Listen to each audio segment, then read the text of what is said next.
So y'all want a story time about how I unintentionally attended a freak off. I think it's crazy because people think that only Diddy started these freak offs, but I'm pretty sure anybody in the industry can tell you exactly how often freak offs happen. Now this was back in like 2016. It was in Atlanta, Georgia. I'm gonna get straight to the point. Invited out by a group of people that were in the entertainment industry because I was a dancer and I had pulls and connects. I had so like anybody else that was in that time, everybody wanted to go to Atlanta. Atlanta was the Black Hollywood. So I go to this restaurant, nice ass restaurant. I made the comment that I was cold, and these people literally brought me a personal heater. Like, I mean, to me that was something because I was young and it's like, okay, little old me. Okay. So fast forward that night, it was 3 men, and this is at the hotel. It was 3 men. I was family with one of them.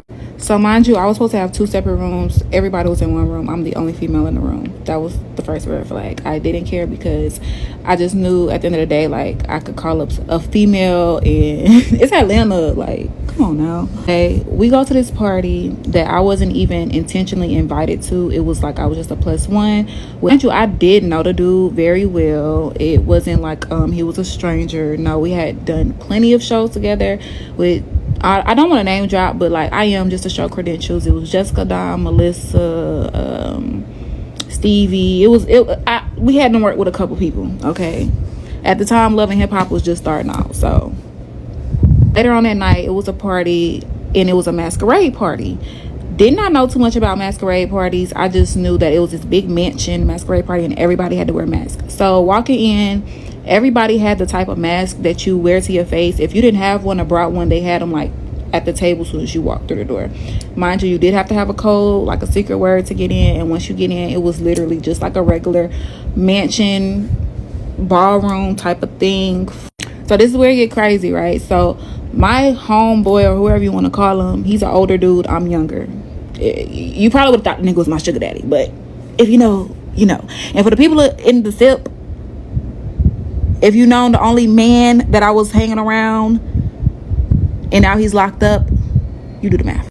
And no, it's not Diddy. Be for real.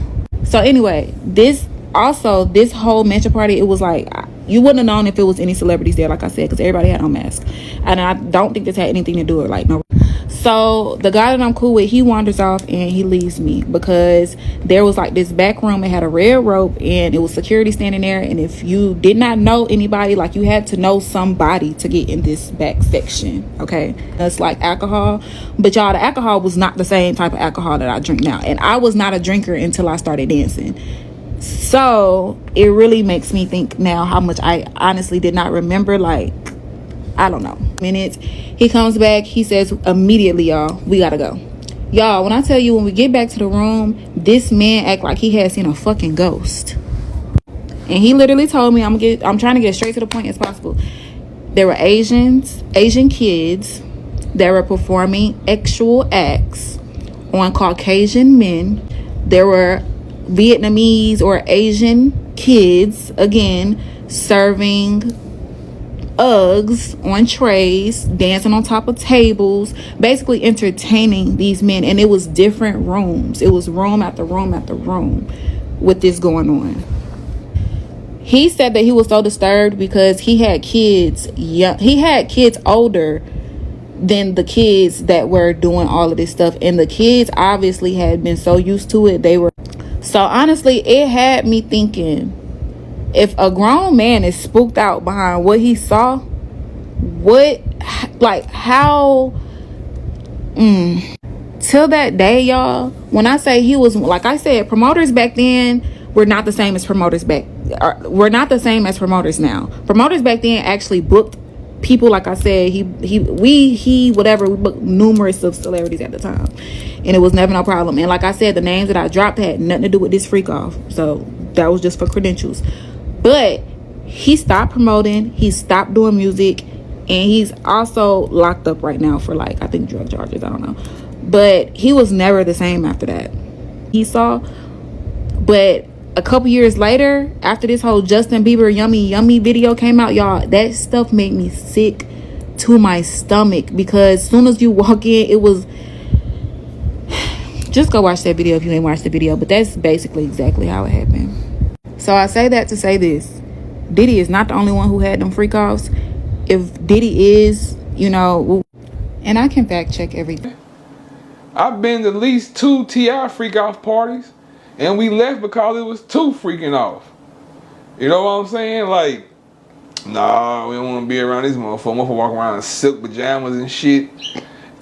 Like, but yeah, I didn't see T.I. at a couple of freak parties, man. I remember one thing. I remember we was on a road with T.I. Here goes a story right here. We was on a road with T.I. I ain't gonna call no names. Who did the shit? But nigga, it's after the show. I think we got.